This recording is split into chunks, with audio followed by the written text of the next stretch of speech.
한 주간의 삶에도 주님의 은혜와 능력이 또한 축복이 함께하는 거룩한 한 주간의 삶이 되시기를 바랍니다. 함께 믿음으로 고백하시겠습니다. 나는 복음을 전하는 사도입니다.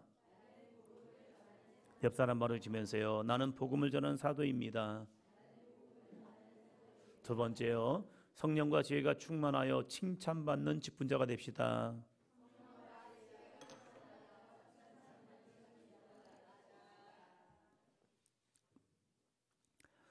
사도행전을 보면 많은 일들이 일어납니다. 그 중에 중요한 것이 하나님의 교회, 주님의 몸된 교회가 세워지는 사건들입니다. 예수님께서 제 아들과 함께 계실 때는요, 전도 사역을 하셨습니다. 이곳저곳 다니시면서 하나님의 나라를 전파하셨고, 병든 자를 고쳐주셨고, 귀신 들린 자를 귀신을 내쫓음을 통하여 온전케 해주셨습니다. 예수님의 사역은 끊임없이 전도 사역이었습니다. 순례 전도요. 그런데 예수님께서 부활하신 후, 승천하신 후에는 제자들이 예루살렘에서 머물면서 복음을 전할 때 사람들이 많아졌습니다. 사람들이 많아지다 보니까 자연스럽게 교회 공동체가 세워졌지요. 사람들이 많아지니 교회에서 주님의 일을 하는 사람이 필요했습니다. 그래서 이 초대교회 공동체는요, 사람들을 세우기 시작하였습니다. 사람을 세운다는 것은 중요한 의미가 있습니다. 어떠한 사람이 세워지느냐에 있어서 그 공동체의 성격이 나타나기 때문입니다. 어느 공동체든지 좋은 사람이 세워지면요, 그 공동체는 그 좋은 사람으로 인하여서 좋은 공동체가 됩니다. 그러나 자기를 나타내는 사람이 세워지면요, 자기 주장, 자기 의견이 내어짐을 통해서 불협화음으로 그 공동체는 다툼이 끊이지 않습니다. 좋은 교회예요. 그러나 때로는 몇몇 사람을 인해서 교회가 시끌벅적하기도 합니다. 그래서 우리는 늘 기도해야 합니다. 하나님, 좋은 지도자들이, 좋은 믿음의 사람들이 세워지게 하여 주옵소서. 교회 공동체도 마찬가지죠. 연말이 되면 교회는 1년의 삶을 되돌아보면서 감사하는, 그리고 새로운 일꾼들, 리더들을 세우는 당회를 합니다. 새롭게 세워지는 일꾼들이 함께함으로 사도행전 교회가 힘을 더하여 믿음의 능력과 복음의 전파와 영혼 구원의 역사가 있기를 더하기를 주의 이름으로 축원합니다. 그러면 교회는 어떠한 주님의 일을 하는 사람들이 세워져야 합니까? 오늘 이 사도행전 6장 3절로 6절 말씀을 통하여서 함께합니다. 주님의 일을 하는 사람, 주님의 일을 하는 사람, 직분자라는 제목으로 말씀을 전합니다. 우리는 어떠한 주님의 일을 하는 사람이 될까? 먼저 세워진 집사님, 권사님들과 오늘 세워지는 집사님, 권사님들이 주님의 일을 하는 사람이 되기를 바랍니다. 누구의 일이 아닙니다. 주님의 일입니다. 나를 위하여 십자가에 달려서서 죽기까지 나에게 사랑을 베푸신 그 주님의 일, 그 주님의 일을 하는 우리들의 모습이 되기를 바랍니다. 첫째입니다. 첫째, 주님의 일을 하는 사람은 성령과 지혜가 충만한 사람이어야 합니다. 다시 한번 고백합니다. 시작. 주님의 일을 하는 사람은 성령과 지혜가 충만한 사람이어야 합니다. 3절 볼까요? 3절 상반부입니다. 형제들아, 너희 가운데서 성령과 지혜가 충만하여. 세상에서 직장생활과 사업을 할 때에 중요하게 여겨지는 것은 능력입니다. 그래서 그 사람이 무슨 일을 하며 살았는지 이력서를 봅니다. 그 능력으로 연봉이 책정되어서 당신은 이러한 가치가 있네요, 당신을 내가 쓰기 원합니다 하면서 연봉을 제시하고, 그 연봉에 의해서 그 사람이 또 그 직장과 사업장 속에서 열심히 일을 합니다. 그래서 그 능력을 갖추기 위해서 교육과 훈련을 통하여 자신의 역량을 열심히 발휘하고 있지요. 그러면 교회에서 어떠한 사람이 주님의 일을 하는 사람으로 세워져야 할까요? 교회는 어떠한 기준으로 직분자들이 세워져야 할까요? 어떤 경우는 교회에서 직분자를 세울 때에 세상에서의 능력이나 직업, 얼마를 가졌는가를 봅니다. 그 사람이 교회에 와서 어떻게 또 헌금을 하는가를 또 유심히 봅니다. 그래서 직분을 주고 직분을 주고 직분을 줍니다. 그럴 때 제가 한 장로님에게 이러한 이야기를 들은 적이 있습니다. 목사님, 저는 그렇게 믿음이 없었습니다. 그런데 아내를 따라서 교회를 와서 어느 순간이 되니까 집사를 시키더라고요. 어느 시간이 되니까 또 권사를 시키더라고요. 직분을 받고 또 열심히 하다 보니까 장로까지 되었습니다. 그런데 저에게는 믿음이 없었습니다. 이 이야기를 하시더라고요. 그러다 보니까 내 안에 믿음이 없다 보니까 그분은요, 자신의 능력과 지식, 재능을 가지고 하는 겁니다. 내 이성을 발휘하는 겁니다. 자신의 경험을 가지고 이야기를 하는 겁니다. 회의 시간이 되면 자신이 생각하는 것, 자신이 바라는 것, 그리고 자신의 지금까지 삶의 경험을 가지고 이런저런 회의를 하니까 뭐입니까? 성령의 역사를 생각하지 않는 겁니다. 그러면 주의 일을 하는 사람에게 가장 중요한 것이 무엇일까? 이 사도행전을 통해서 우리에게 말씀하고 있습니다. 함께 읽었던 3절 상반부 말씀처럼 성령과 지혜가 충만한 사람이 주님의 일을 하는 사람으로 세워지면 됩니다. 성령과 지혜가 충만해야 하는 이유는 교회가 사람의 생각으로 이끌면 그 끝은 사망입니다.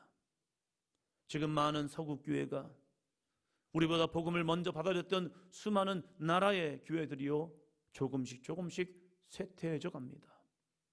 그들이 처음부터 쇠퇴했느냐? 아닙니다. 엄청난 큰 부흥을 이루었습니다. 그리고 교회 동네마다 도시마다 큰 성전을 지었습니다. 그 이유는 한 가지입니다. 교인들이 많았기 때문입니다. 그 교인들을 채우기 위해서, 그 교인들이 함께 예배하기 위해서 그 큰 성전을 지었습니다. 그러나 지금은 그 성전이 벼나가고 있습니다. 초기 기독교 복음이 소아시아 지역, 특히 터키, 튀르키예 지역을 통해서 엄청난 부흥을 이루었습니다. 그러나 지금은요, 그 터키, 튀르키예 지역을 가면요, 성전이 거의 다 사라져버렸고, 남아있는 성전들은요, 지금 이 이슬람 사원이 되어버렸습니다. 왜 그러한 형편이 됐냐 이거예요. 어느 순간부터 인간의 이성과 인간의 지식과 인간의 경험이 하나님의 역사보다 더 앞서기 시작했다는 겁니다. 예루살렘 교회에서 처음 직분자를 세울 때에 그들은 하나의 기준만을 가지고 나아갑니다. 첫 번째 기준이 바로 성령과 지혜가 충만한 사람입니다. 왜요? 성령과 지혜가 충만하면요, 하나님이 일하시기 때문입니다. 로마서 9장 8장 6절은 우리에게 이렇게 말합니다. 로마서 8장 6절 같이요. 육신의 생각은 사망이요 영의 생각은 생명과 평안이니라. 왜 교회가 영의 생각으로, 하나님의 생각으로, 성령의 생각으로 나가느냐? 육신의 생각은 사망입니다. 오늘 이 모습에서, 우리들의 주어진 환경 속에서 육신의 생각을 가지고 나아가면요, 뭔가 되어지는 듯합니다. 그러나 그 끝은요, 인간의 생각뿐이란 거예요. 육신의 생각은요, 늘 인간의 계산은 옳은 것 같지만 어느 순간에 막다들이면요, 그 순간에 죽음이 오고 있다는 거예요. 왜 교회가 쇠퇴해지느냐? 왜 교회가 무너지느냐? 왜 하나님의 교회가 어느 순간에 사라져버리냐? 그것은요, 그 교회가 육신의 생각으로 갔기 때문입니다. 그래서 요한계시록을 보니까요, 에베소 교회를 향하여 책망할 때 너희가 처음 사랑을 버렸다. 그건 뭐예요? 처음 사랑이라는 것은요, 하면 안 합니다. 성령을 의지하는 사랑, 성령 하나님을 의지하는 믿음, 그 사랑, 그것이 첫사랑인 거예요. 우리가 은혜를 받으면요, 인간의 생각을 내려놓고 하나님의 생각, 영의 생각을 쫓아가려고 합니다. 왜요? 그 안에 생명과 평안이 있기 때문입니다. 우리 사도행전 교회가 정말로 성령과 지혜가 충만하여 내 생각을 내려놓고 성령의 인도하심을 받으며 나아가기를 주의 이름으로 축원합니다. 이런 사람에게는 어떠한 역사가 이루어지는데요? 이런 교회는 어떠한 역사가 이루어지는데요? 내 육신의 생각을 내려놓고 영의 생각을 쫓아가는 그 사람들 통해서 어떠한 역사가 이루어지는데요? 이사야 43장 19절입니다. 보라, 내가 새 일을 행하리니 이제 나타낼 것이라. 너희가 그것을 알지 못하겠느냐? 반드시 내가 광야의 길을, 사막의 강을 내리니. 할렐루야. 여러분, 광야의 길이 보인다는 것은 은혜입니다. 사막의 강이 흐른다는 것은 축복입니다. 그래서 그 땅이 회복되고 그 땅이 죽음의 땅이 아니라 그 땅 가운데 하나님이 행하신 놀라운 은혜가 있는 겁니다. 그런데 이러한 역사는 누구를 통해서요? 하나님의 성령의 사람들을 통해서 일하고 계시다는 사실입니다. 우리 사도행전 교회가 육적으로는 여러 가지 부족함이 있을 수 있습니다. 그러나 우리 집사님들이, 우리 권사님들이 정말로 성령과 지혜가 충만하기를 주의 이름으로 축원합니다. 그러면요, 성령의 말을 합니다. 성령의 계획하심을 선포합니다. 성령을 믿고 믿음으로 비전을 나누고 비전을 선포하며 그 뜻 가운데 나아가는 삶이 될 줄로 믿습니다. 그러한 사람들을 통하여서 하나님은요, 새 일을 행하십니다. 우리가 이 사도행전 교회를 통해서 함께 꿈과 비전을 가지고 여러분의 가정을 향하여 믿음으로 선포하고, 또 여러분의 직장과 사업장 속에서 하나님의 하실 일을 기대하며 믿음으로 한 발짝 한 발짝 나아가기를 주님의 이름으로 축원합니다. 우리가 알 수 없고 우리가 생각하지 못했던, 또한 할 수 없었던 일이 일어납니다. 할렐루야. 그것이 성령의 역사입니다. 그래서 예수님께서 제 아들에게 마지막 말씀하신 것이 있습니다. 사도행전 1장 8절입니다. 오직 성령이 너에게 임하시면 너희가 권능을 받고 예루살렘과 온 유대와 사마리아와 땅끝까지 이르러 내 증인이 되리라 하시니라. 거기에 가장 중요한 게 뭡니까? 오직 성령이 너에게 임하시면. 할렐루야. 교회가 세워지기 위해서요, 우리가 그리스도의 사도가 되기 위해서요, 우리가 주님과 동행하기 위해서요, 끊임없이 구할 것은 성령의 임재입니다. 그래서 우리는 기도해야 합니다. 하나님, 하루를 시작하면서 오늘도 나에게 성령이 임하게 하여 주옵소서. 할렐루야. 성령이 임하지 않으면 나는 죽어있는 삶과 똑같다는 거예요. 마치 에스겔 골짜기에 있던 마른 뼈와 같이, 그것이 이 에스겔의 대언을 통하여 살이 붙고 살점이 붙고 모든 것이 살아있는 것 같지만 그 안에 성령이 없으니까 죽은 군대밖에 되지 않는다는 사실이에요. 그러나 그 가운데 성령이 운행하시고 성령이 들어가심을 통해서 그들이 죽어있는 군대가 아니라 큰 군대가 되는 은혜가 될 줄로 믿습니다. 우리 사도행전 교회가 다른 것 부족할 수 있다니까요. 그럼에도 불구하고 오직 성령이 우리 가운데 임하심을 통하여 거룩한 비전 가운데, 거룩한 뜻 가운데 이 성령과 지혜가 충만한 주님의 일꾼이 되기를 주의 이름으로 축원합니다. 성령 충만하다는 것은 무엇입니까? 내 생각을 내려놓고 성령의 인도하심 속에 순종할 수 있는 사람, 그 사람이 성령 충만인 거예요. 저는 사도행전 교회 우리 모든 성도님들, 집사님들, 또한 권사님들, 우리 청년들이, 우리 자녀들이 내 생각이 아닌 성령의 인도하심에 순종하며 나아가는 주님이 기뻐하시는 주님의 충성된 일꾼이 되기를 축원합니다. 둘째입니다. 둘째, 주님의 일을 하는 사람은 칭찬받는 사람이 되어야 합니다. 옆 사람 바라보시면서요, 주님의 일을 하는 사람은 칭찬받는 사람이 되어야 합니다. 3절 후반부입니다. 칭찬받는 사람 7을 택하라. 우리가 이 일을 그들에게 맡기고.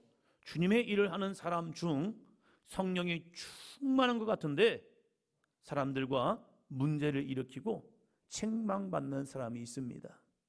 성령 충만하여 주님의 일을 할 때에 사단이 우리를 유혹합니다. 무슨 유혹을 하냐? 이러한 유혹을 해요. 내가 했어. 내 능력이야. 너 아니면 안 되었을걸. 내가 지금 성령 충만함으로 주님의 일을 하는데 내 마음속에 사단이 이러한 마음을 풀어놓고 있다는 거예요. 이거 네가 한 거야. 너 없으면 안 돼. 내 능력이었어.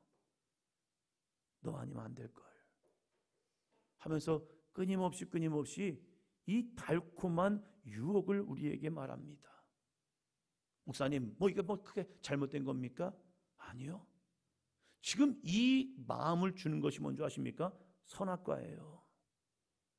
왜 무슨 선악과냐? 이 내가 했어, 내 능력이야, 너 아니면 안 될 거야, 이거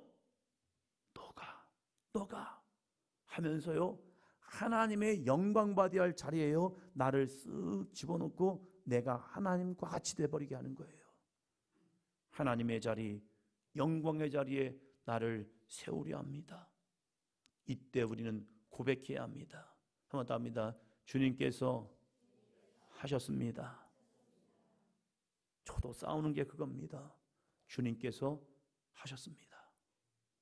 제 마음에도 저도 모르게 우쭐한 마음이 들어올 때가 있습니다. 내가 있나? 내 능력인가? 에이, 나니까. 이러한 마음들이 나도 모르게 들어온단 말이에요. 사단은 그 선악과의 달콤한 유혹으로 우리에게 불어넣습니다. 권사님, 내가. 그럴 때에 세례 요한은 이러한 고백을 합니다. 요한복음 3장 30절 같이요. 그는 흥하여야 하겠고 나는 쇠하여야 하리라 하니라. 세례 요한의 아름다운 믿음의 고백. 그는 흥하여야 하겠고 나는 쇠하여야 하리라. 예수 그리스도를 위해서 나는 쇠하여지고 오직 주님만이 흥할 수 있는 믿음의 모습이 있기를 주의 이름으로 축원합니다. 또한 이 바울도요 이러한 고백을 합니다. 고린도전서 15장 10절입니다. 그러나 내가 나 된 것은 하나님의 은혜로 된 것이니 내게 주신 그의 은혜가 헛되지 아니하여 내가 모든 사도보다 더 많이 수고하였으나 내가 한 것이 아니요 오직 나와 함께 하신 하나님의 은혜로다. 아멘. 이 사도 바울의 고백이요. 사도 바울만큼 위대한 많은 일을 한 자가 없습니다. 사도 바울은 정말로 주 예수 그리스도를 만난 이후에 그는 오직 주님의 영광을 위해서만 살아갑니다. 그래서 많은 사람들이 사도 바울 하면요 어쩌면 베드로보다, 어쩌면 다른 제자들보다 사도 바울을 더 높여주려고 했을 겁니다. 그러나 사도 바울은 끊임없이 겸손하게 주님을 높이고 나보다 남을 존중하며 칭찬과 격려할 수 있는 사람이 되었다는 사실입니다. 내가 한 것이 아니요 오직 나와 함께 하신 하나님의 은혜로라. 그 부분 같이 한번 고백하요. 시작. 내가 한 것이 아니요 오직 나와 함께 하신 하나님의 은혜로라. 다시 한번 고백합니다. 시작. 내가 한 것이 아니요 오직 나와 함께 하신 하나님의 은혜로라. 이 귀한 믿음의 고백이요. 이 귀한 고백을 할 때에 내가 모든 것이 했던 것이 다 없어지는 것이 아니라 주 예수 그리스도의 은혜로 아름답고 복된 믿음의 삶을 살아갑니다.